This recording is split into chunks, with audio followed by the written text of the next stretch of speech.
ท่านผู้เจริญในธรรมทั้งหลายธรรมวินัยจากพระโอษฐ์ธรรมะเพื่อความพ้นทุกข์บรรยายโดยพระอาจารย์คึกฤทธิ์โสติพโลวัดหน้าป่าพงพระสูตรเดิมแต่ก่อนนะก็สามารถนำมาใช้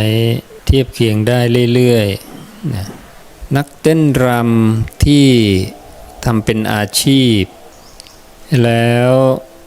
คนใดทำให้คนหัวเราะรื่นเริงด้วยคำจริงบ้างคำเท็จบ้างทั้งคำจริงปนกับคำเท็จนะลักษณะของการทำเป็นอาชีพท่ามกลางสถานเต้นรำในท่ามกลางสถานมหรสพผู้นั้นเมื่อแตกกายตายไปย่อมเข้าถึงความเป็นสหายแห่งเทวดาผู้ร่าเริงใช่หรือเปล่าข้อนี้พระผู้มีพระภาคตรัสอย่างไรตาลบุตรเขาถามพระผู้มีพระภาคเพราะว่าครูอาจารย์เขาสอนมาอย่างนั้นแสดงว่าทำเป็นอาชีพเลยพระศาสดาก็บอกว่าอย่าถามเลยข้อนี้พักเสียเถิดเขาก็ถามอีกครั้งที่สองถามอีกครั้งที่สามพอครั้งที่สามถามพระศาสดาเลยบอกว่าดูก่อนคามณิเราห้ามท่านไม่ได้แล้วว่าอย่าเลยคามณิ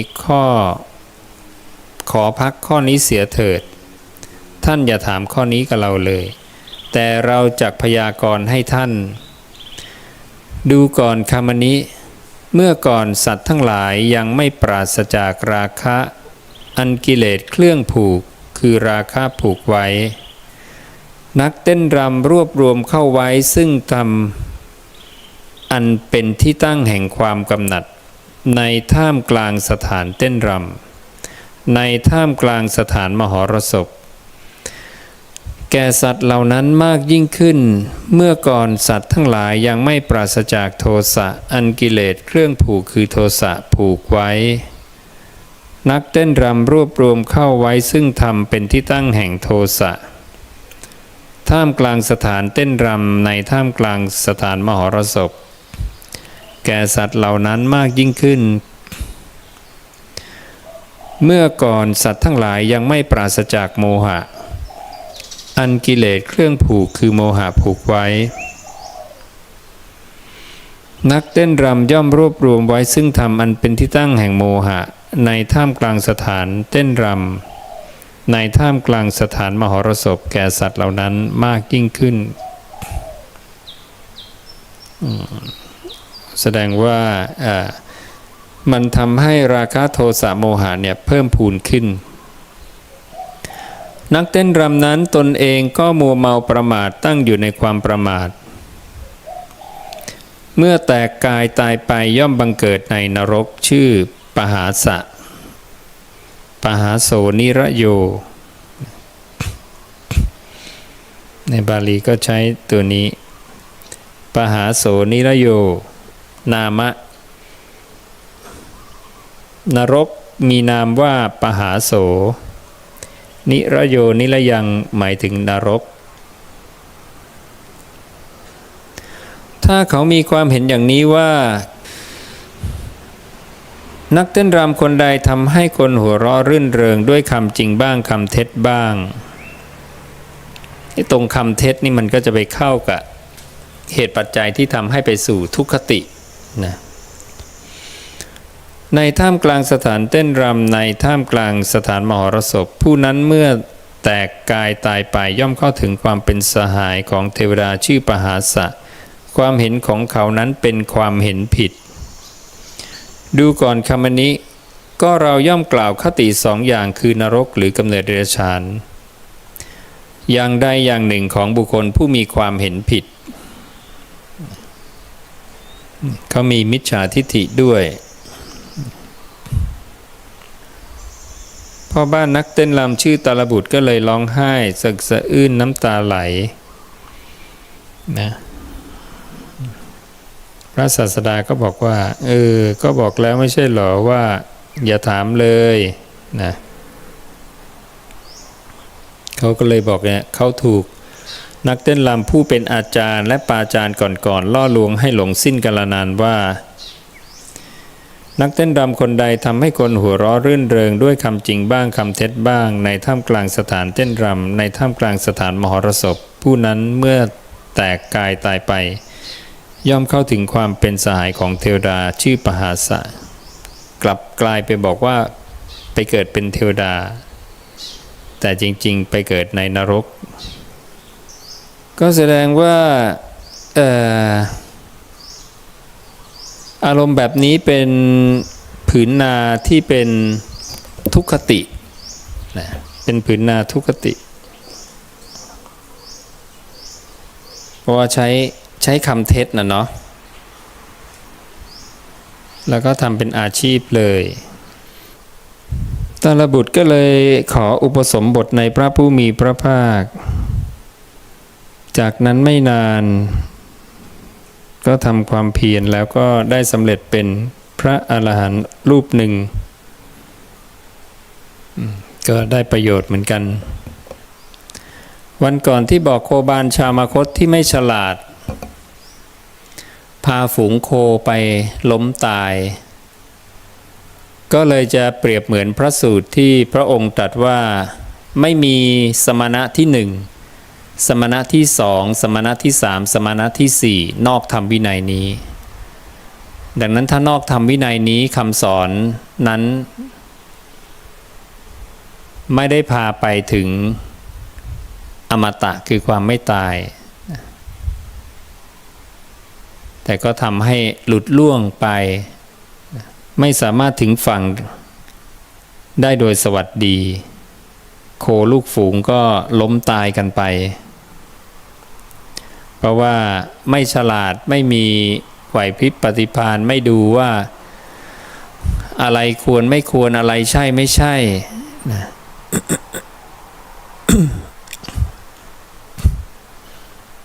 ท่าข้ามก็ไม่ดูท่าข้ามก็ชันน้ำก็เชี่ยวน้ำก็แรง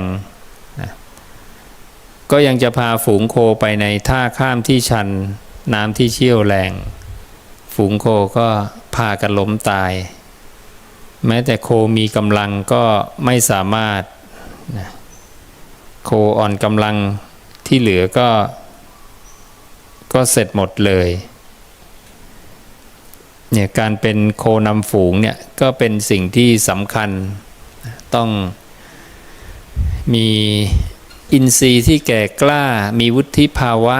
มีไหวพริบปฏิภาณมีความฉลาดต้องตั้งอยู่ในธรรมนั่นแหละถ้าตั้งอยู่ในธรรมได้ก็ได้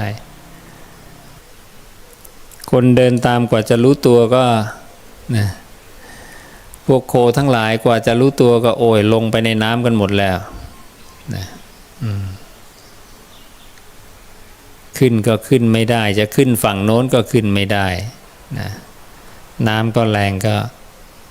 พากันล้มตายกันเป็นจำนวนมาก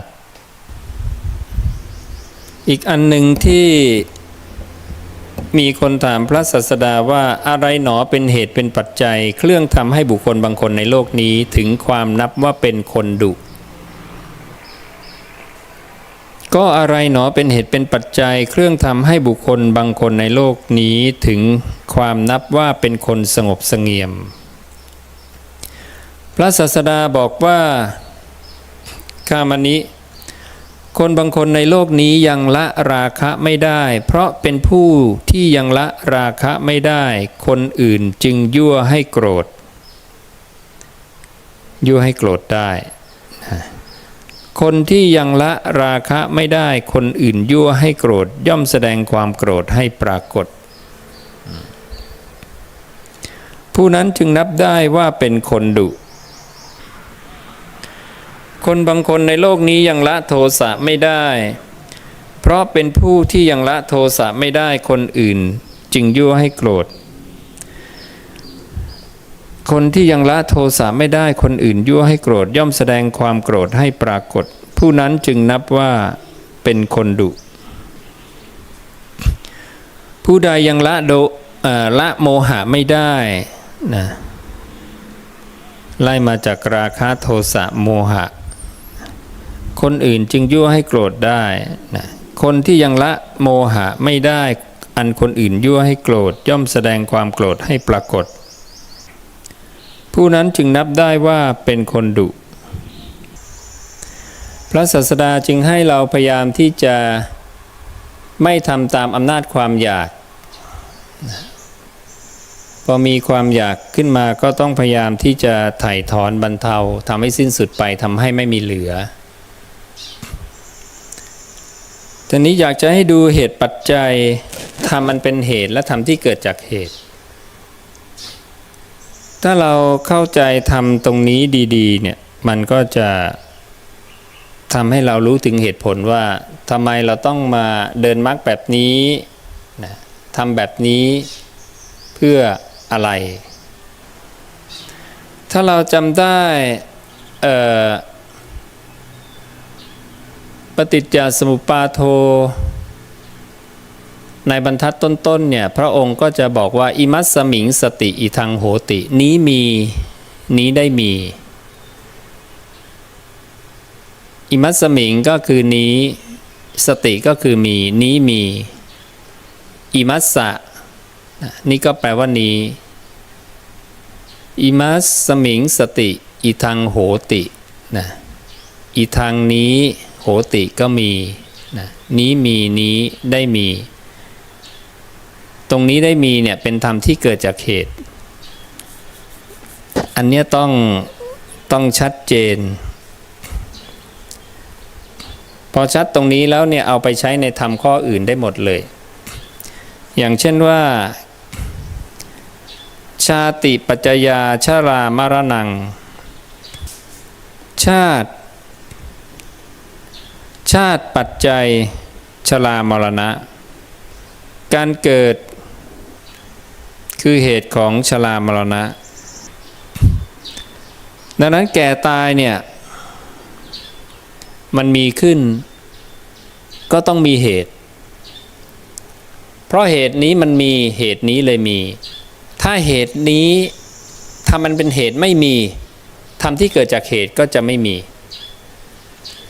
อิมัสสมิงอสตินี้ไม่มีอิทังนโหตินะนี้ก็ไม่ได้มี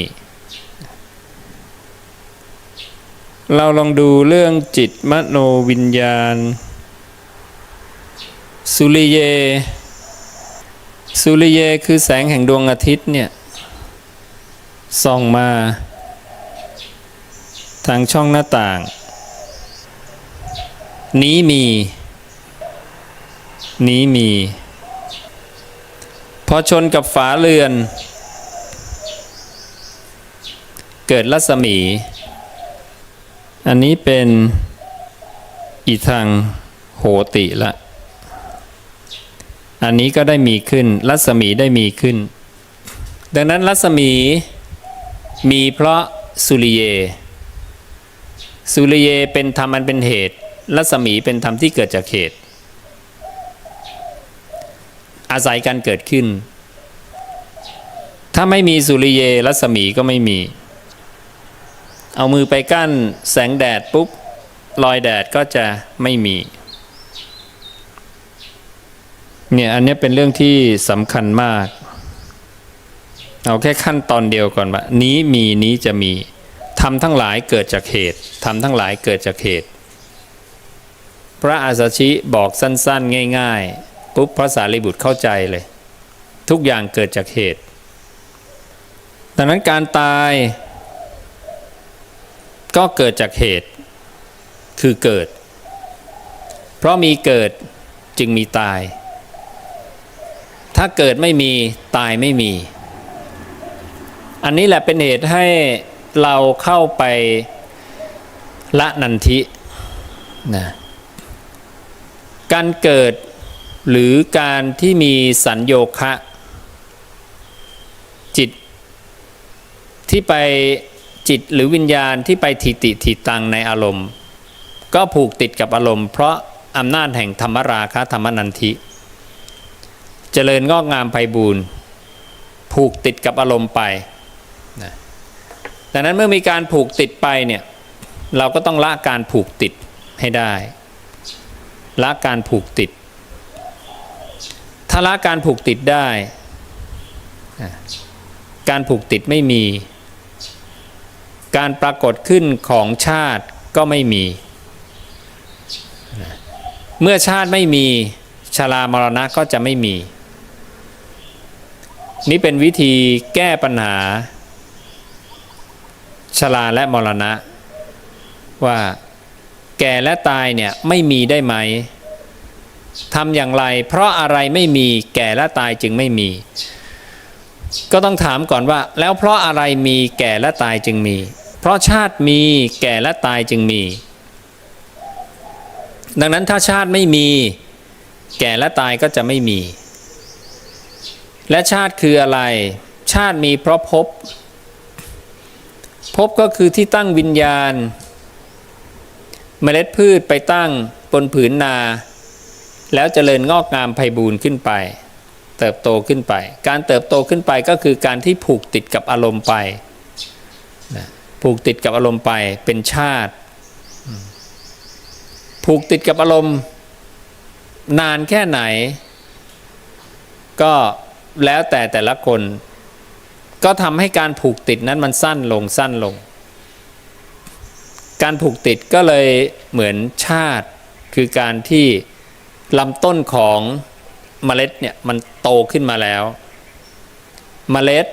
แล้วมีต้นมันโตอยู่ข้างในได้ความเป็นแล้วก็โตขึ้นจากเมล็ด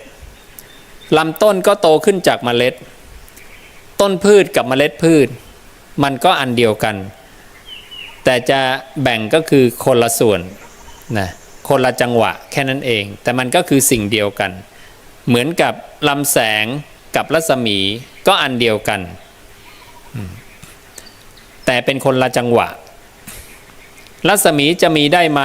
ถ้าไม่มีลำแสงไม่ได้และรัศมีจะมีไม่ได้ถ้าไม่มีการกระทบไม่มีการชนดังนั้นถึงแม้จะมีลำแสงรัศมีก็ยังไม่มีจนกระทั่งมีฉากขึ้นมากั้นแล้วเกิดการชนผัสสะหรือสัมผัสกระทบรัศมีคือรอยแสงรอยแดดก็จะปรากฏขึ้นดังนั้นรัศมีมันมีเพราะสุริเยนะคือลำแสงแล้วก็ฉากแล้วก็ต้องชนฉากมีแสงมีไม่ชนกันก็ไม่เกิดเวลาฝาเรือนมาขวางแสงดินก็ยังไม่มีรัศมีน้ำก็ยังไม่มีรัศมีแต่พอฝาเรือนไม่มีปุ๊บรัศมีไปเกิดที่ดินดินไม่มีรัศมีไปเกิดที่น้ำดังนั้นนามรูปก็มีอยู่แต่ถ้าแสง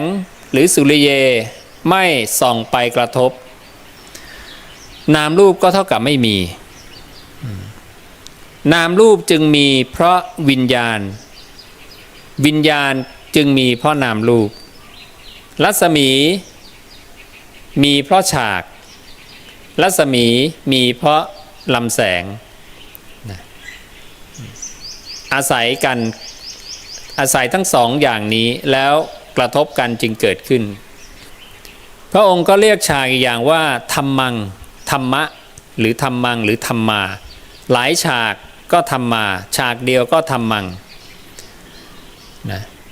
หรือภาษาไทยเราเรียกธรรมารมณ์หรืออารมณ์นี่จึงเป็นเหตุผลว่าทำไม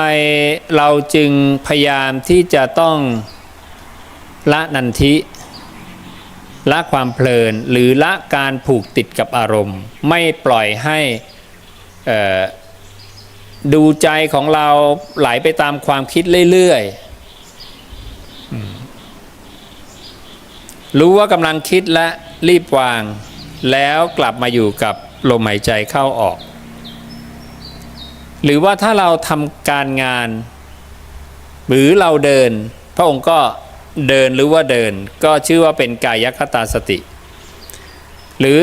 สติอธิษฐานการงาน เรารู้การงานที่ทำในปัจจุบันเราก็กวาดลานวัดเราก็รู้อาการเคลื่อนไหวการเหยียดแขนคู่แขนการหยิบบาตรจีวรสังฆติยืนรู้ว่ายืนนั่งรู้ว่านั่งนอนรู้ว่านอน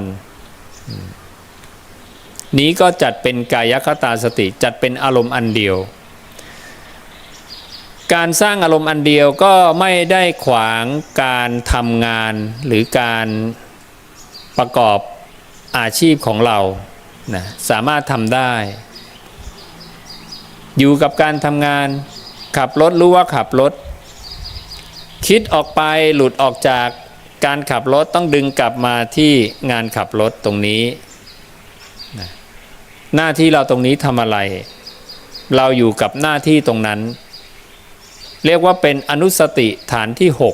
6นะคือสติอธิษฐานการงานเป็นไปเพื่อสติสัมปชัญญะเหมือนกันอาศัยตรงนี้ในการดูการเกิดดับได้หลุดจากการงานออกไปปุ๊บรีบวางกลับมาอยู่กับการงานหมดจากสัมมาอาชีพตกเย็นกลับบ้านนั่งสมาธิภาวนาการงานของเราคือนั่งรู้ลมหายใจเข้าออกเราก็รู้ลมหายใจเข้าออกนะหลุดไปเอากลับมาที่ลมเหตุปัจจัยของการหลุดไปคืออะไรเพราะจิตมโนวิญญาณเกิดดับตลอดเวลาจิตมโนวิญญาณไม่ใช่อมตะจิตเป็นอมตะไม่มีจิตไม่ตายไม่มีจิตเป็นของเกิดดับจิตเป็นสังคตะพระองค์บอกเลยว่าจิตตังภาเวยังสังคตะเมตังจิตนี้เป็นสังคตะให้เราดูพระสูตรโดยย่อที่ดึงมาจิตตังภาเวยังสังคตะเมตังจิตนี้เป็นสังคตะเป็นของเกิดดับจิตมีอย่างเดียวไม่มีว่าจิตมีแบบตายกับไม่ตายไม่มีอันนี้คิดกันเอาเองปรุงกันเองพูดกันเองนี่แหละความสำคัญของพุทธวจนะถ้าไม่ใช้พุทธวจนะงงนะเราก็สับสนแล้วไม่รู้ว่าจะจบที่คำของใครก็ต้องถามว่าใครเป็นสัพพัญญูใครรู้จริงคำพูดของใครไม่มีข้อผิดและเป็นอากาลิโกก็คือตถาคตอรันตสัมมาสัมพุทธะนี่คือเหตุว่าทำไมเราจึงต้องฟังคำของตถาคตเท่านั้นในเรื่องของโลกุตระว่าเฉพาะด้วยเรื่องสุญญตาเพราะมันไม่มีข้อผิดและมันเชื่อมโยงกันตอบโจทย์กันได้หมดและพระองค์ก็ยืนยันถึงการเกิดดับของจิตว่าสิ่งที่เรียกกันว่าจิตบ้างมโนบ้างวิญญาณบ้างนั้นเนี่ยดวงหนึ่งเกิดขึ้นดวงหนึ่งดับไปไม่ว่าจะเป็นกลางคืนคือรัตติยาจะทิวสัสสะจะกลางคืนบ้างกลางวันบ้างอัญญเทวะจริงๆแปลว่าอื่นอุปชติคือเกิดอื่นเกิดอื่นดับอัญญังก็คืออื่นนิรุชติก็คือดับอื่นเกิดอื่นดับเพราะมันไม่ใช่เรานั่นก็คือดวงอื่นเกิดดวงอื่นดับดวงอื่นเกิดดวงดับอยู่ตลอดเวลานะเราไม่ใช่จิตมโนวิญญาณจิตมโนวิญญาณไม่ใช่เราดังนั้นสิ่งที่เกิดดับไม่ใช่ของเราธรรมชาติใดก็ตามมีการเกิดการดับธรรมชาตินั้นเป็นอนัตตามีตัวตนชั่วคราวขณะที่มันมีตัวตนชั่วคราวตัวตนมันหายไปใครเป็นผู้สังเกตใครเป็นคนที่รู้ว่ามันหายไปผู้นั้นเนี่ยไม่ได้หายไปตามสิ่งนั้นพระองค์จึงยกตัวอย่างให้เราดูว่าถ้าเธอเห็นคนลากเอากิ่งไม้ใบไม้ไปเผาเนี่ยเธอรู้สึกเจ็บปวดเหมือนถูกลากไปกับพื้นแล้วเอาไฟเผาไหมสาวกบอกไม่รู้สึกเป็นเพราะอะไรสาวกก็บอกว่าเพราะว่าความรู้สึกว่าตัวเราของเราไม่ได้มีอยู่ในกิ่งไม้กิ่งไม้คือกิ่งไม้เราคือเราเห็นกิ่งไม้มีขึ้นตั้งอยู่หายไปขณะที่กิ่งไม้หายไปเป็นขี้เถ้าเป็นผุยผงไปแล้ว เราผู้สังเกต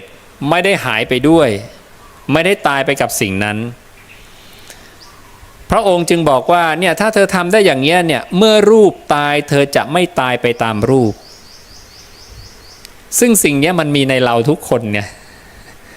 สิ่งนี้มันมีในเราทุกคนเพราะเรากำลังเห็นเวทนาเกิดดับ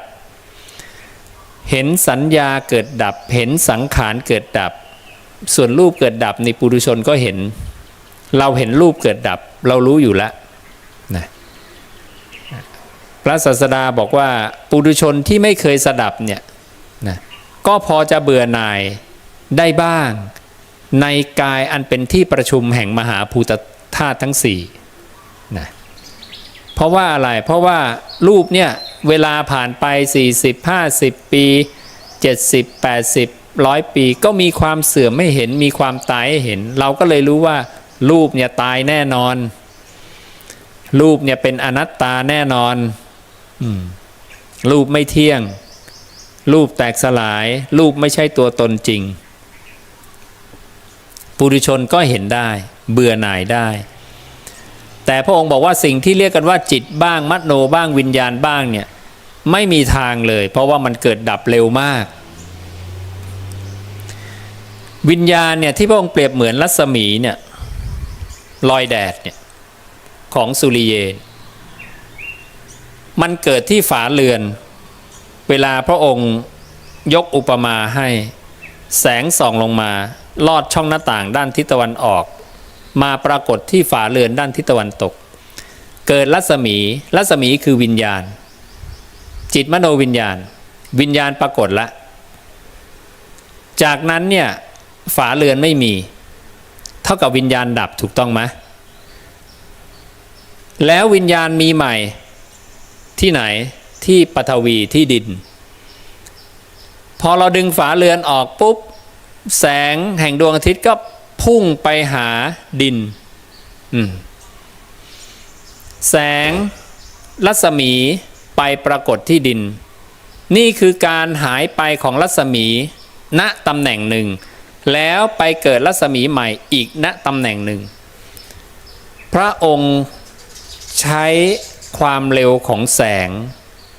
ในการเปลี่ยนแปลงเร็วไหมล่ะเห็นนะพระศาสดาจึงบอกว่าแม้จะอุปมาก็กระทำได้มิใช่ง่ายยากมากยากจะหาอุปมาแต่ระดับพระองค์แล้วก็หาจนได้นะนี่จึงชี้เห็นว่าความเร็วขนาดนี้เราสังเกตไม่ทันดังนั้นถ้าพระองค์ไม่มาชี้บอกเนี่ยการเปลี่ยนแปลงของจิตเนี่ยมันอุปมาประมาณนี้นะมันเร็วขนาดนี้นะเราจะนึกออกได้ยังไงเพราะเราจะรู้สึกแต่ว่าจิตเราวิ่งไปรู้อารมณ์นั้นวิ่งไปรู้อารมณ์นี้ไปตรงนั้นไปตรงนี้จึงมีทิฏฐิความเห็นขึ้นมามากมายว่า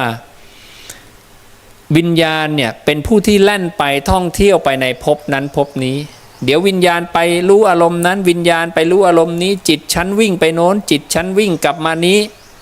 ไม่มีจิตวิ่งไปไหนนะแต่จิตมโนวิญญาณนั้นเกิดดับเกิดดับก่อนจะเป็นวิญญาณเป็นมโนก่อนมโนโน้มไปอาการอย่างเดียวที่ไม่เหมือนกับรัศมีคือวิญญาณหรือตัวจิตก็คืออาการของมโนจะมีอาการเหมือนสุริเยที่พุ่งเข้าหาฉากพุ่งไปอาการพุ่งไปนี้พระองค์พูดสองแบบมีคำว่านติแปลว่าโน้มไปอีกคำหนึ่งใช้คำว่ามนสิกาละมนสิกาละสมุทยาธรรมานังสมุทโยถ้าการโน้มไปมีธรรมานังก็จะมีธรรมังเมื่อกี้บอกแล้วธรรมังก็คือฉากคือธรรมชาติที่รองรับการกระทบทำให้สุริเยเนี่ยแสงเนี่ยมันไปชนไปสัมผัสการชนก็คือสัมผัสนั่นเองสัมผัสปั้งเข้าไปปุ๊บเกิดรัศมีคือวิญญาณกิริยาที่รู้แจ้ง ท่ากับว่ามโนเนี่ยมันพร้อมจะรู้แจ้งแต่มันไม่รู้เพราะมันยังไม่กระทบเมื่อกระทบมันจึงเกิดอาการรู้แจ้งสิ่งที่มันกระทบได้มีกี่อย่าง4อย่างมันกระทบรูปได้มันกระทบเวทนามันกระทบสัญญามันกระทบสังขารหรือจะพูดอีกอย่างว่ามันไปตั้งในรูปมันไปตั้งในเวทนาไปตั้งในสัญญาไปตั้งในสังขารเหมือนพื้นศาลาอย่างเงี้ยเราเห็นรอยแดดมันตั้งอยู่บนศาลาเนี่ยพระเจ้าเรียกมันตั้งอยู่ทีติทีตังรอยแดดมันมาตั้งรัศมีมันมาตั้งตรงนี้นะความบางๆของลำแสงเปรียบแล้วมันเป็นนามธรรมมันเลยจับยากเวลาเราจะจับความรู้สึกของจิตเนี่ยมันบางเบาแต่เราก็รู้ว่ามันมีนะดังนั้นเวลาจะฝึกตรงเนี้ยพระองค์จึงให้เรารู้ลมหายใจไงเราลองดูลมหายใจเนี่ยมันไม่มีชีวิตนะลมหายใจของเราเนี่ยมันก็คือเราสูดเอาอากาศเนี่ยแหละเข้าไปพระองค์บอกหายใจเข้ายาวก็รู้ไงลมมันก็ไหลเข้าไปหายใจออกยาวก็รู้เข้าสั้นก็รู้ออกสั้นก็รู้ลมที่กำลังไหลเข้าไหลออกเอาใครเป็นคนรู้ในเมื่อลมมันไม่มีชีวิตอะไรไม่มีความรู้อะไรนั่นแหละก็คือจิตไม่ต้องไปวิ่งถึงปฐมฌานทุติยฌานตติยฌานจตุตฌานก็ได้ก็สามารถที่จะรู้จักจิตมโนหรือวิญญาณของตัวเองได้นะดังนั้นอานาปานสติในสติปัฏฐานตัวที่3จิตตานุปัสสนาสติปัฏฐานพระองค์จึงบอกว่าเป็นผู้รู้พร้อมเฉพาะซึ่งจิตหายใจเข้าหายใจออกเห็นไหมแค่เราหายใจเข้าหายใจออกหายใจเข้าหายใจออกเราสามารถเป็นผู้รู้พร้อมเฉพาะซึ่งจิตได้นะทำจิตให้ปราโมทย์ทำจิตให้ตั้งมั่นทำจิตให้ปล่อยอยู่นี่เป็นจิตตานุปัสสนาสติปัฏฐานสติปัฏฐาน4ในข้อที่3ดูลมหายใจเหมือนเดิมแต่รู้จักจิตข้อแรกดูลมหายใจรู้จักลมว่าเป็นกายอันหนึ่งในกายทั้งหลายพอทำในใจเป็นอย่างดีต่อลมหายใจเข้าและลมหายใจออกการทำในใจความรู้สึกทำความรู้สึกตรงนี้พระองค์บอกว่าจัดว่าเป็นเวทนาอันหนึ่งในเวทนาทั้งหลายเรารู้ลมหายใจเข้าออกเนี่ยไม่ได้สุขไม่ได้ทุกข์อะไรมันก็เป็นอทุกขมสุขเป็นความเฉยรู้ลมเข้าลมออกลมเข้าลมออกจิตก็เฉยปกติพระองค์จึงบอกว่าอันเนี้ยมันเป็นเวทนาอันหนึ่งในเวทนาทั้งหลายและขณะเนี้ยเราละอภิชาคือความโลภราคะนะการเพ่งเล็งอุปกรณ์แห่งทรัพย์ของผู้อื่นเราละตัวนี้อภิชาและโทมนัสความทุกข์ใจนะออกเสียได้ในขณะที่อยู่กับลมหายใจเข้าออกเราละอภิชาและโทมนัสในโลกออกเสียได้ดังนั้นในขณะที่รู้ลมหายใจเข้าลมหายใจออกเรารู้จักกายคือรูปรู้จักเวทนารู้จักจิตนะตัวจิตเฉยๆไม่ได้คิดนึกอะไร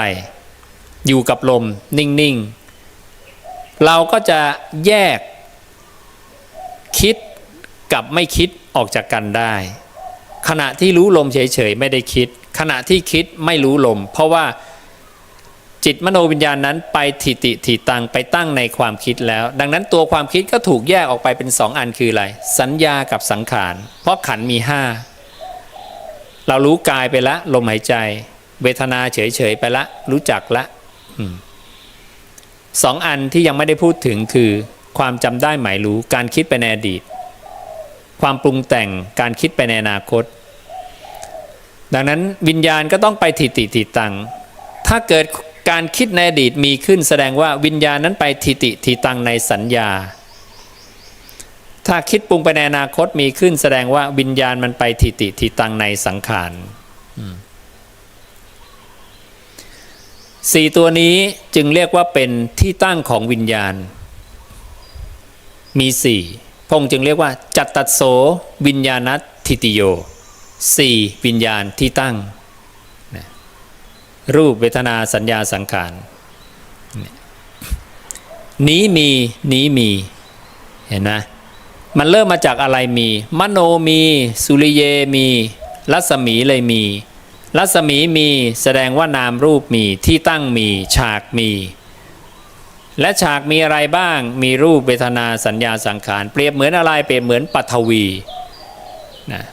เปรียบเหมือนดินที่รองรับเมล็ดพืชเปรียบเหมือนฉากรองรับแสงสองอุปมาหลักๆอุปมาแสงกับฉากเพื่อความเข้าใจเรื่องของมโนกับวิญญาณตัวเดียวกันเชื่อมกันยังไงทีละสเต็ปนะสเต็ปนี้ก่อนวิญญาณมายังไงมาจากมโนนะเชื่อมกันอย่างนี้นะแสงสุริเยกับรัศมีอันเดียวกัน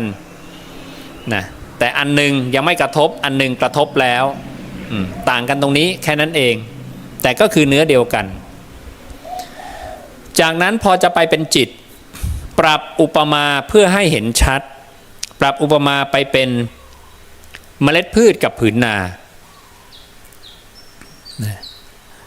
ขยับอุปมานิดเดียวทีนี้ก่อนจะไปเป็นเมล็ดพืชกับผืนนาพระองค์ก็ยังบอกอีกว่าไอตัวรัศมีเนี่ยตัววิญญาณเนี่ยที่เราเห็นแสงบางๆเนี่ยมันสามารถขยายความหนาได้นะมันหนาถึง4ระดับพระองค์บอกว่าวิญญาณเนี่ยนะเวลามันมีขึ้นเนี่ยมันจะอุปาโทก่อนคือเกิดจากนั้นมันทิติตั้งขึ้นจากนั้นมันอภินิพพติสำเร็จและจากนั้นมันปาตุภาโวนะปาตุภาโวก็คือปรากฏภาษาไทยเนี่ยแปลว่าปรากฏแต่อยากให้ใช้คู่กับบาลีเพราะว่าเดี๋ยวมันจะมีคำว่าปรากฏอีกตำแหน่งหนึ่งซึ่งภาษาไทยใช้เหมือนกันแต่บาลีใช้คนละตัวกันแต่เฉือนกันนิดเดียวปาตุภาโวกับปาตุภูตังเห็นไหมต่างกันนิดเดียวปาตุเหมือนกันอันหนึ่งเป็นภพอันหนึ่งแปลว่าเป็นเมล็ดพืชได้ที่ตั้งเมล็ดพืชเป็นเวลาเมล็ดพืชโรยไปเนี่ยมันไม่ได้งอกปุ๊บเลยไงมันมีที่ตั้งก่อนพอตั้งสักพักหนึ่งผ่านไปคืนหนึ่งเอาน้ำรดงอกการงอกมันมาทีหลังการที่เมล็ดพืชมันเป็นมันมาทีหลังไงใช่ไหมนั่นน่ะดังนั้นปาตุภาโวคือได้ที่ตั้งมีที่ตั้งนะปาตุภูตังคือได้ความเป็นเราสังเกตเห็นละมันเป็นอันนี้พอสังเกตเห็นว่ามันเป็นเนี่ยอันนี้เป็นปาตุภูตังแต่ถ้ายังไม่สังเกตเห็นความเป็นปาตุภาโวความสำคัญมันเกิดมันทำไมถึงต้องชี้ตรงนี้เพราะสองอันเนี้ยระหว่างเนี้ยมันมีตรงกลางแทรกเข้ามาคือปฐมังจิตตังจิตมันเริ่มเกิดตรงนี้นะพอวิญญาณเนี่ยเมล็ดพืชมันปาตุภาโวปั๊บเนี่ยต่อมาจะเป็นปฐมังจิตตังอุปปนังจิตเกิดเริ่มเกิดจากนั้นจึงจะวิญญาณปาตุภูตังอีกทีหนึ่งนะก็เลยต้องให้รู้จักวิญญาณปาตุภาโวกับวิญญาณปาตุภูตังก่อนว่าภูตังมาหลังภาโวนะและระหว่างเนี้ยมันจะมีแทรกตรงกลางคือปฐมังจิตตังอุปนังจิตจะเริ่มเกิดพระสูตรเนี่ยผู้เจ้าจะจับเป็นคู่อย่างนี้วิญญาณ4ระดับตัดตรงนี้อันหนึ่งนะจากนั้นเนี่ยมาพูดเรื่องปฐมังจิตตังอุปนังปฐมังวิญญาณังปาตุภูตังมาจับคู่ตรงนี้นะต้องใช้การเชื่อม พอเชื่อมปุ๊บเราก็จะเห็นเลยอ๋อวิญญาณมากระทบทำมังปั้งเกิดแต่ไม่ได้เกิดแค่จุดเดียวนิดไม่4 สเต็ปนะอุปาโทถิติตั้งขึ้นสำเร็จอย่างยิ่งปาตุภาโวนะจากนั้นปฐมังจิตตังแล้วก็วิญญาณเนี่ยปาตุภูตังอีกรอบหนึ่งดังนั้นจิตกับวิญญาณอันไหนเกิดก่อนวิญญาณก่อนแต่ถ้าเรามาดูพระสูตรนี้เราจะนึกว่าจิตเกิดก่อนแล้วค่อยวิญญาณมาทีหลังนะดังนั้นพระสูตรต้องดูให้ครบพอดูครบแล้วเราถึงจะไล่ลำดับภาพออกมาได้หมดอ๋อเป็นอย่างนี้นี่เองนะอันนี้เวลาเราทราบพระสูตรไม่ครบก็จะเกิดการทุ่มเถียงกันดังนั้นเวลาศึกษาคำพระศาสดาต้องใจเย็นๆใจเย็นๆค่อยๆดูค่อยๆไล่ไปพอปุ๊บอย่างนี้เราก็เห็นครบละคำว่าปาตุภูตังเนี่ยมันได้มาจากคำว่าอะไรได้มาจากคำว่าอชาตังอภูตังอากาตังอสังกตัง2 อันนี้คู่กันอชาตังคู่กับชาตัสสะอภูตังคู่กับภูตัสสะอากาตังคู่กับสังกัตตัสสะนะแล้วก็อสังคตังนะคู่กับสังคตัสสะก็คือฝั่งนี้จะเป็นได้เกิดได้เป็นได้ถูกอะไรทำได้ถูกอะไรปรุงส่วนฝั่งนี้จะไม่ได้เกิดไม่ได้เป็นไม่ได้ถูกอะไรทำไม่ได้ถูกอะไรปรุงพระสูตรนี้จะคู่กันนะจากนั้นเนี่ยเราจะไปสังเกตเห็นคำว่าภูตสัตว์เราได้คำว่าภูตังแล้วว่ามันคือความเป็นมันจะมีพระสูตรอีกอันหนึ่งคือสัมภเวสีสัตว์กับภูตสัตว์อันนี้ก็อีกคู่หนึ่งเห็นนะ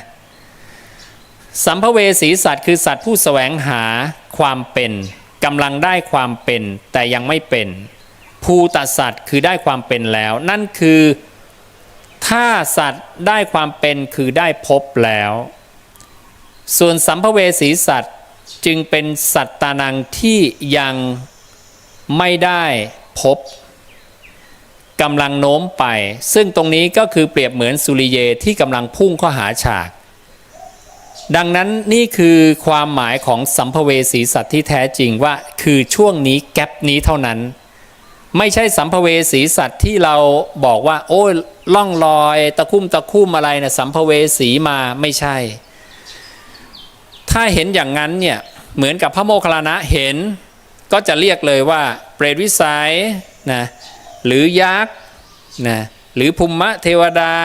หรือจาตุมหาราชิกะดาวดึงยามาดุสิตนะเทวดาชั้นไหนเปรตอสุรกายชั้นไหนอะไรชี้ไปเลยเพราะนั่นคือการได้อัตภาพแล้วการได้อัตตาแล้วได้ผืนนาแล้วเขาจึงไม่ใช่สัมภเวสีไอ้ตะคุ่มมันไม่ใช่สัมภเวสีมันเป็นภูตสัตว์ถ้าสัมภเวสีสัตว์ก็จะต้องอยู่ระหว่างที่มโนกำลังโน้มไปหาพบเพื่อให้ได้ความเป็นก่อนคือเป็นภูตสัตว์ก่อนจากสัมภเวสีสัตว์มาเป็นภูตสัตว์ภูตังคือความเป็นได้ความเป็นอย่างนี้เห็นนะเนี่ยพุทธเจ้าก็จะตรัสเป็นก้อนอย่างนี้เราต้องเอาก้อนอันนี้มาบวกกันทั้งหมด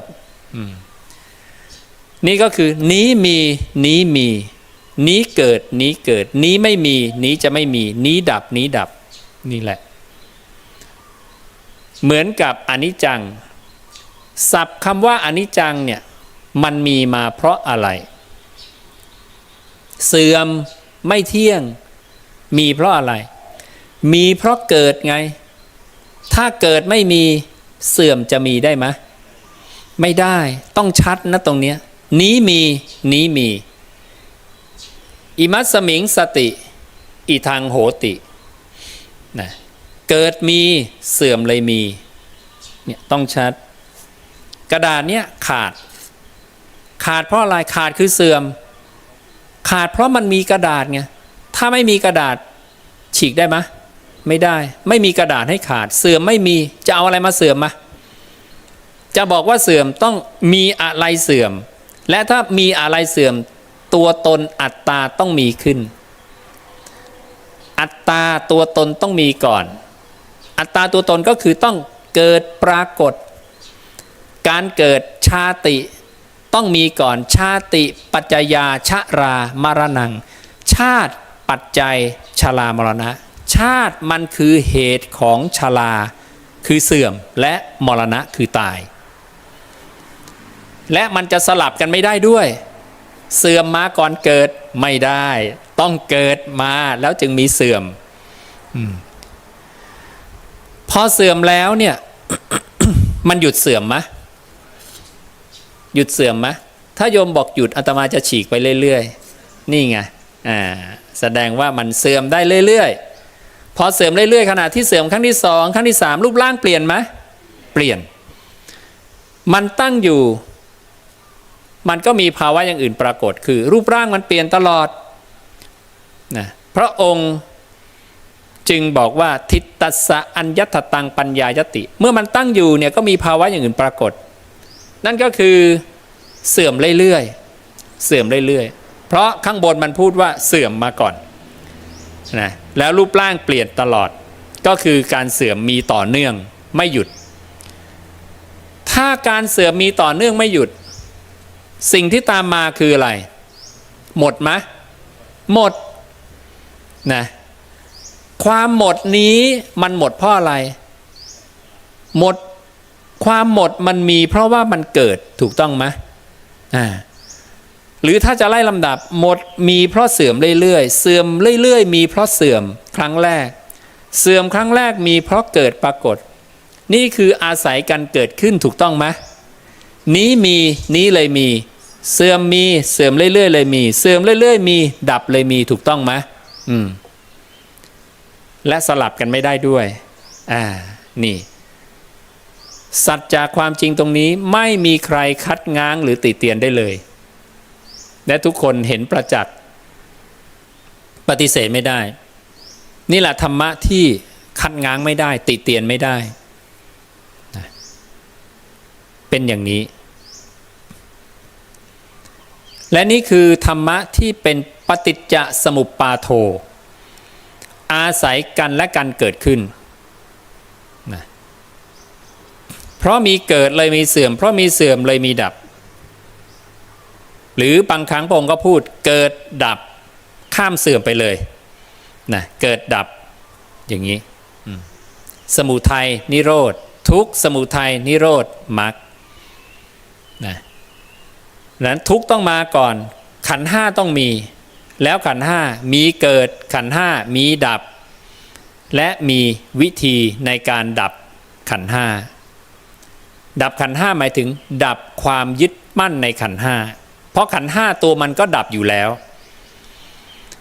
ความที่เข้าไปยึดในของที่ดับก็เลยเป็นทุกข์เพราะเวลาเรายึดหรือเราพอใจสิ่งใดเนี่ยเราพอใจในอัศสาทะคือรสอร่อยคุณประโยชน์เราไม่ได้พอใจในโทษของมันเราพอใจอาหารตอนมันเป็นโทษหรือเป็นรสอร่อยรสอร่อยมีใครพอใจอาหารตอนมันบูดไหมตอนมันเป็นอุจจาระมีไหมไม่มีเห็นไหม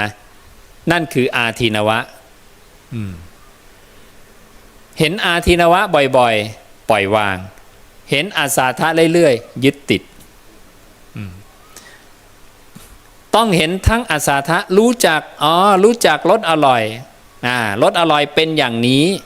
อาสาทะแห่งรูปเป็นอย่างนี้อาทินวะแห่งรูปเป็นอย่างนี้แล้วรู้อันที่สามคือนิสสรณะอุบายเครื่องออกไปพ้นจากรูปเป็นอย่างนี้เวทนาเป็นอย่างนี้นะมีเกิดนะอัศสาทะของเวทนาเป็นอย่างนี้อาทินวะของเวทนาเป็นอย่างนี้คือเวทนาใดๆเวทนานั้นถึงการประชุมลงในความทุกข์คือแตกสลายนะอุบายเครื่องออกไปพ้นจากเวทนาเป็นอย่างนี้ละนันทิจบอย่างเงี้ยเกิดเสื่อมดับ เมื่อตัวมันหายไปพระองค์เรียกมันว่าอะไรพระองค์เรียกมันว่าอนัตตาบัญญัติศัพท์คำว่าอนัตตาจึงบัญญัติจากเหตุปัจจัยไม่ได้บัญญัติลอยๆมาอยู่ๆอนัตตาลอยมาไม่ได้อยู่ๆความดับจะลอยมาไม่ได้อยู่ๆอาพาธจะมาเฉยๆไม่ได้เห็นนะการบัญญัติปัญญัตติอะไรขึ้นมาก็ตามล้วนบัญญัติจากเหตุนะบัญญัติจากเหตุเรื่องนี้สำคัญมากเพราะว่าเราจะตอบอะไรได้อีกหลายอย่างจะไปตอบเรื่องนิพพานเรื่องอะไรได้หมดเลยอาศัยการรู้ว่าธรรมทั้งหลายมาจากเหตุดังนั้นเมื่ออนัตตามาจากเหตุเราลองไปดูพระสูตรสิที่พระเจ้าตรัสเนี่ยตรงไหมว่าพระเจ้ามีคำขัดแย้งกันไหมพระองค์บอกเลยว่าสิ่งใดเป็นทุกข์สิ่งนั้นเป็นอนัตตาตรงไหมตรงอีกแล้วก็เพราะมันแตกสลายไงมันจึงเป็นอนัตตาพระเจ้าพูดเรียงกันเป๊ะไม่ผิดนะและพูดอนัตตาอะไรอีกบอกรูปเป็นอนัตตาถ้ารูปเป็นอัตตาแล้วไซร้รูปจะไม่เป็นไปเพื่ออาพาธแต่เพราะรูปเป็นอนัตตารูปจึงเป็นไปเพื่ออาพาธอาพาธเพราะรูปอาพาธรูปจึงเป็นอนัตตาดังนั้นสิ่งที่เป็นอนัตตาจะต้องมีอะไรมีอาการอาพาธนี่พระสูตรหนึ่งสิ่งที่เป็นอนัตตาจะต้องมีอาการอะไรอาการทุกขังสิ่งใดเป็นทุกข์สิ่งนั้นเป็นอนัตตาสองพระสูตรละเห็นไหมดังนั้นถ้ามันเป็นเหตุของอนัตตาคืออะไรคืออาพาธถ้ามันเป็นเหตุของอนัตตาคือทุกขังถ้าจะเทียบทุกขังกับอาพาธถ้ามันเป็นเหตุของทุกขังคืออาพาธถ้าจะหาเหตุของอาพาธคืออะไรเกิดเพราะมีเกิดเลยมีอาพาธคือชราหรือไม่เที่ยงหรืออนิจจังเห็นนะแล้วจึงมีดับจากดับจึงบอกว่าเป็นอนัตตาคือตัวตนมันมีชั่วคราวนะก็เลยบอกว่านิยามของคำว่าอนัตตาเขียนกันไปเยอะแยะเลยไม่ต้องไปเขียนอะไรใหม่เพราะกลับมาดูต้นต่อพระสูตรของพระพุทธเจ้านั่นคือตัวตนเกิดแปรเปลี่ยนดับสิ่งนั้นถูกเรียกว่าอนัตตานั่นแสดงว่าตัวตนมันมีชั่วคราวจะว่ามันมีจริงก็ไม่ใช่ถูกต้องไหมจะว่าไม่มีเลยก็ไม่ใช่ใช่ไหมเหมือนกับบอกว่ากระดาษนี้มีไหมที่พระเจ้าทรงถามว่าเรื่องของความมีกับความไม่มีนะอัตถิตากับนัตถิตาถ้าบอกว่ากระดาษนี้มีแล้วแสนปีล่ะเหลือไหมไม่เหลือไม่มีคำตอบว่ากระดาษนี้มีก็เลยไม่จริงไม่อากาลิโกไม่ถาวรและถ้าบอกว่าเคยเห็นกระดาษมันหมดไปก็บอกกระดาษนี้ไม่มีแล้วนี่ล่ะมันยังมีอยู่เห็นไหมคำตอบว่านัตถิตาว่าไม่มีทุกอย่างขาดศูนย์ไม่มีอะไรเลยจึงไม่จริงไม่จริงตลอดกาลไม่ใช่พระเจ้าจึงบอกว่าทิฏฐิคือความเห็นว่าไม่มีจะหมดไปถ้าคุณสังเกตเห็นว่าทุกอย่างมีเกิดปรากฏเกิดเดี๋ยวเกิดใช่ไหมอารมณ์เดี๋ยวเกิดเดี๋ยวเปลี่ยนไปเกิดเดี๋ยวคิดเรื่องนั้นคิดเรื่องนี้นั่นน่ะเห็นสมุทัยบ่อยๆทิฏฐิว่านัตถิตาจะหมดไปส่วนเห็นอะไรแล้วความเห็นว่าอัตถิตาตัวตนเที่ยงแท้แน่นอนถาวรจะหมดไปคือเห็นความดับเมื่อคุณเห็นดับสรรพสิ่งดับเรื่อยๆทิฏฐิว่าอัตถิตาจะเกิดขึ้นได้ยังไงว่ามีตัวตนเที่ยงแท้ถาวรตัวเที่ยงแท้ถาวรหมายถึงสิ่งที่เกิดโผล่ขึ้นมาเนี่ยเกิดปรากฏมาแล้วจะเที่ยงแท้จะมีไม่ได้ความเที่ยงแท้ถาวรมีแต่ไม่ได้มีเพราะเหตุปัจจัยคือเกิดปรากฏผิดความเที่ยงแท้ถาวรมีเพราะว่าเกิดไม่ปรากฏนั่นคืออีกระบบหนึ่งนะเป็นอีกระบบหนึ่งซึ่งพระองค์เรียกว่าอสังขตาธาตุคือธาตุที่ไม่มีอะไรไปปรุงแต่งมันได้ซึ่งมัน ตรงกันข้ามกับสังคตาธาตุดังนั้นธรรมธาตุใหญ่ๆมีสองฝั่งฝั่งเกิดปรากฏกับฝั่งไม่เกิดนะหรือเกิดไม่ปรากฏบาลีใช้คำว่าอุปาโทปัญญายตินี่ฝั่งนี้ณอุปาโทปัญญายติตรงข้ามกันเลยเกิดปรากฏนี้ไม่เกิดปรากฏนะเกิดปรากฏใส่คำว่าณคือไม่อันนี้อุปาโทแปลว่าเกิดอุปาโทคือเกิดปัญญายติแปลว่าปรากฏฝั่งนี้ก็อุปาโทปัญญายติเหมือนกันแต่ใส่คำว่าณข้างหน้าไม่ที่ว่าเกิดปรากฏเนี่ยไม่นี่คือคุณสมบัติที่ตรงกันข้ามกันใครฉลาดในสองธรรมธาตุนี้พระเจ้าบอกจบเก่งเป็นผู้ฉลาดในธาตุแล้วเห็นนะเนี่ยรู้น้อยๆก็ได้รู้น้อยๆก็รู้แค่นี้รู้ในเรื่องที่พระเจ้าบอกถ้ารู้แล้วเธอคือผู้ฉลาดในธาตุและสิ่งเนี้ยมันมีในเราไงพระองค์จึงเปรียบสิ่งนี้เหมือนกุมารกุมารีน้อยๆส่วนสังคตะเนี่ยไม่รู้เรื่องอะไรหรอกเป็นธาตุไม่รู้เรื่องแต่กุมารกุมารีเนี่ยมาทำความผูกพันกับธาตุนี้นะอันนี้พระองค์จึงเปรียบเหมือนเรือนน้อยๆที่ทำด้วยดินสังคตาธาตุทั้งหมดส่วนอสังคตะเนี่ยเปรียบเหมือนกุมารกุมารีสองสิ่งนี่ถูกผูกด้วยเครื่องผูกเครื่องร้อยลัดคืออะไรคือ4ตัวฉันทะราคะนันทิตัณหาเป็นตัวผูกสองสิ่งให้ติดกันนะผูกสองสิ่งให้ติดกันดังนั้นเวลาเรือนน้อยๆพังกุมารกุมารีเสียใจไหมเสียใจอาลัยเรือนน้อยๆที่ทำด้วยดินเหล่านั้นย่อมเสียดายย่อมอาลัยแต่พอฉันทะราคะนันทิตัณหาหมดไปแล้วปราดไปแล้วสิ้นไปแล้วดับเย็นแล้วกุมารกุมารีก็ไม่เสียดายไม่อาลัยเวลาเรือนน้อยๆพังไม่เสียดายแถมทำลายเรือนน้อยๆให้พังด้วยมือและเท้าของเขาพระองค์ก็บอกว่าเธอทั้งหลายเนี่ยพึงทำลายขันธ์ห้าให้ถูกวิธีดังนั้นเราทำลายขันธ์ห้าให้ถูกวิธีไม่ใช่ไปฆ่าตัวตายไม่ถูกวิธีไปทรมานตนให้ลำบากนั่งบนหนามเดินบนหนามนอนบนหนามนะกินอุจจาระปัสสาวะไม่ถูกวิธีถูกวิธีคือทำตัณหาให้สิ้นไปละอารมณ์ละนันทินะคลายความพอใจในอารมณ์ต่างๆถ้าเราวางอารมณ์ได้เราก็จะไม่ผูกติดกับอารมณ์ไปมันจึงเป็นตัววัดไงตัวละนันทิได้ช้าได้เร็วจึงเป็นตัววัดอินทรีย์ภาวนาว่าเรามีอินทรีย์ภาวนาที่เข้มแข็งหรือว่ายังอ่อนแอ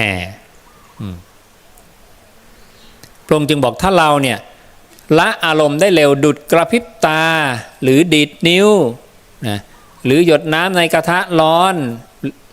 อันนี้ชั้นเลิศอินทรีย์ภาวนาชั้นเลิศเก่งเพราะการทำให้การผูกติดกับอารมณ์สั้นลงเนี่ยมันไม่ง่ายเพราะมันคือสังโยชน์เบื้องสูงนะสังโยชน์คือภพสังโยชน์คือชาติการได้มาซึ่งอารมณ์เป็นภพการผูกติดกับอารมณ์เป็นชาติสองสังโยชน์นี้คือสังโยชน์เบื้องสูงแทน5ตัวแทนรูปราคะอรูปราคะมานะอุทธัจจะอวิชชาที่เราทราบอุทธัมภาคียสังโยชน์แล้วอะไรเป็นอุปติอะไรเป็นภวะ3ตัวเป็นอุปตินะ3ตัวเป็นภวะเชื่อมกันด้วยตัวมานะตัวนี้เป็นทั้ง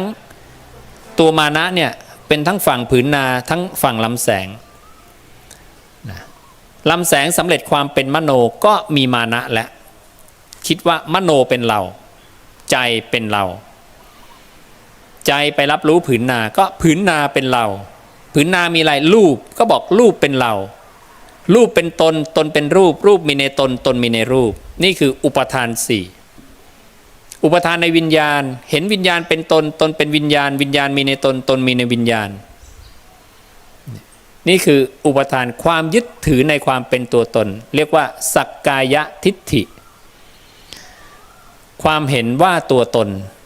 ในรูปในเวทนาในสัญญาในสังขารในวิญญาณทั้งหมดนี้ก็ทำได้ด้วยการเจริญอานาปานสติเพียงอย่างเดียวเห็นนะเราจะเห็นว่าอานาปานสติเลิศมากยิ่งเรารู้ข้อธรรมเยอะเรายิ่งรู้ว่าโอ้โหพระเจ้าเนี่ยสอนอะไรที่ง่ายรัดสั้นทำแค่นี้จบไม่ต้องยุ่งอะไรอีกมากแค่รู้ลมหายใจไปรู้ไปเรื่อยๆเพราะว่าปฏิลาภิการนี้อุปฏิลาภิการนี้ถูกละโดยอัตโนมัติเลยฝืนใจตลอดฝืนไม่ให้ภาวะตัณหานำไปสู่ภพไงภาวะคือภพตัณหาคือความอยากมโนอยากจะโน้มไปสู่ภพไม่ให้ไปโน้มไปไม่ให้ไปกิเลสถูกเผาตลอดเปลี่ยนนิสัยนะอนุสัยคือภาวะตัณหาอยากนำไปสู่ภพมีติดตัวเรามากันหมดจนเราคิดว่าถ้าเป็นมนุษย์ต้องคิดเป็นต้องคิดได้จะหยุดคิดไม่ได้เฮ้ยเราไม่ใช่มนุษย์เรามนุษย์เราต้องคิดได้เราต้องคิดนะจริงๆความคิดไม่ใช่เราความจำไม่ใช่เราโอ้คนละเรื่องเลยนะเวทนาไม่ใช่เรารูปไม่ใช่เราจิตก็ไม่ใช่เราแล้วเราคืออะไรใช่ไหม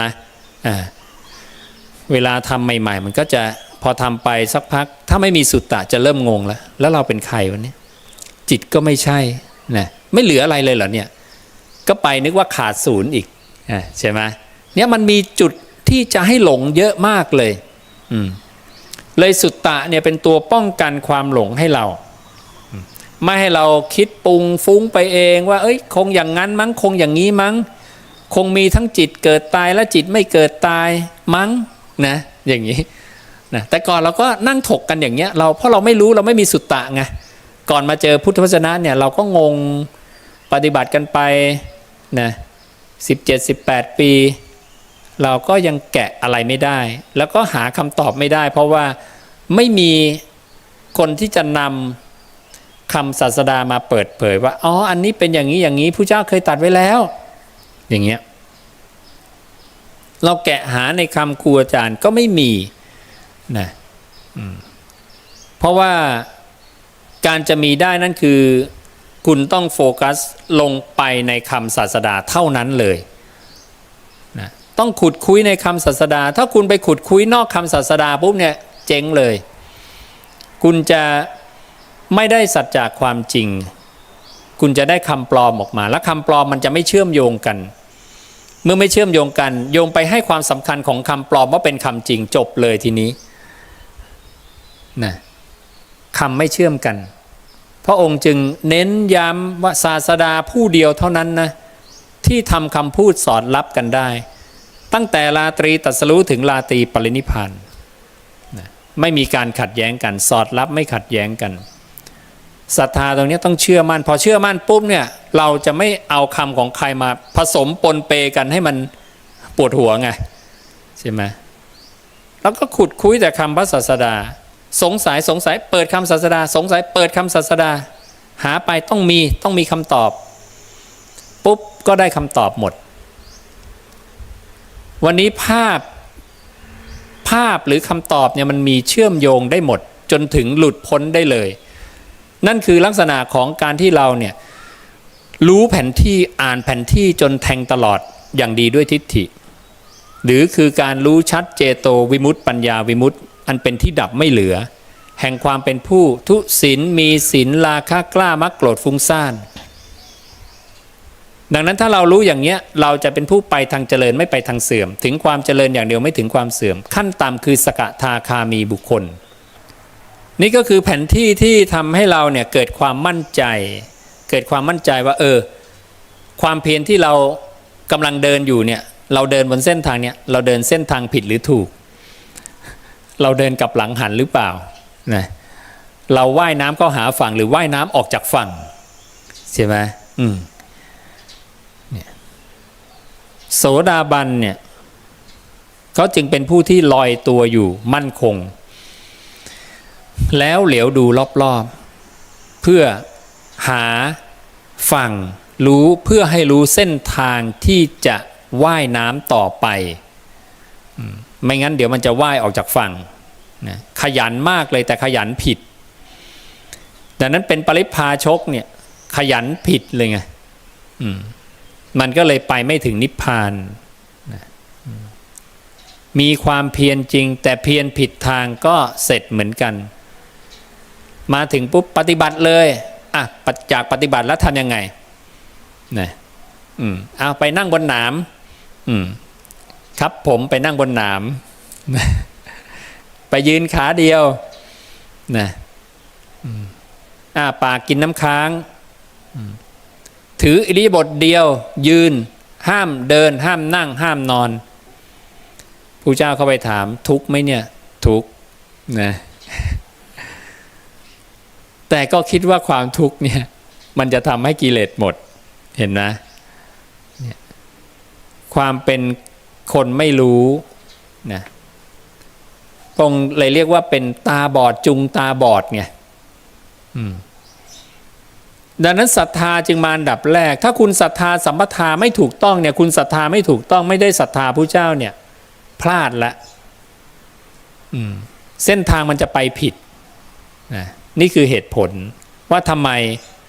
พระองค์จึงชี้ศรัทธาสัมปทาต้องมาก่อนเลยคุณต้องเชื่อก่อนว่าใครเป็นผู้รู้ทั่วถึงจริงถ้าคุณไปยกผู้ไม่รู้ทั่วถึงให้อยู่ในตำแหน่งของผู้รู้ทั่วถึงคุณพลาดนะเหมือนกับอุบาลีข้าบดีที่เขาเคยยกเจ้านิครนไม่ใช่เป็นผู้รู้ทั่วถึงแต่อุบาลีคิดว่าเป็นผู้รู้ทั่วถึงเลยไปยกผู้ไม่รู้ทั่วถึงอยู่ในฐานะของผู้รู้ทั่วถึงและไปปฏิบัติต่อพระพุทธเจ้าซึ่งเป็นผู้รู้ทั่วถึงในฐานะของผู้ไม่รู้ทั่วถึงคิดว่าพระเจ้าไม่รู้อะไรแต่พอมาโต้วาทะกับพระพุทธเจ้าไม่ใช่แล้วนี่ไอ้ที่เรารู้มาเนี่ยผิดนั่นเนี่ยคือคนเนี่ยมันต้องอยากรู้ความจริงไม่ได้อยากจะเอาชนะต้องเป็นคนที่ใฝ่รู้อยากรู้ว่าอะไรคือความจริงอะไรคือสัจจะไม่ใช่มีมานะแล้วจะเอาว่าที่ฉันรู้เนี่ยแน่นอนและฉันจะเอาชนะอย่างเงี้ยไม่มีทางรู้ความจริงดังนั้นอุบาลีเป็นผู้ที่ต้องการรู้สัจธรรมใครรู้จริงแน่ใครพูดจริงแน่ๆพอมาฟังพระเจ้าปุ๊บโอ้อันนี้จริงไอ้ที่รู้มาไม่จริงเปลี่ยนเลยเปลี่ยนได้ดวงตาเห็นธรรมนะเข้าใจธรรมะแล้วนะก็เลยปฏิบัติต่อเจ้านิครนไว้ในฐานะผู้ไม่รู้ทั่วถึงและปฏิบัติต่อพระพุทธเจ้าไว้ในฐานะผู้รู้ทั่วถึงเนี่ยถ้าเรารู้อย่างนี้เราก็น่าจะเป็นผู้ที่เรียกว่าเห็นธรรมนะเห็นธรรมเข้าใจธรรมจากนั้นก็นำไปปฏิบัติ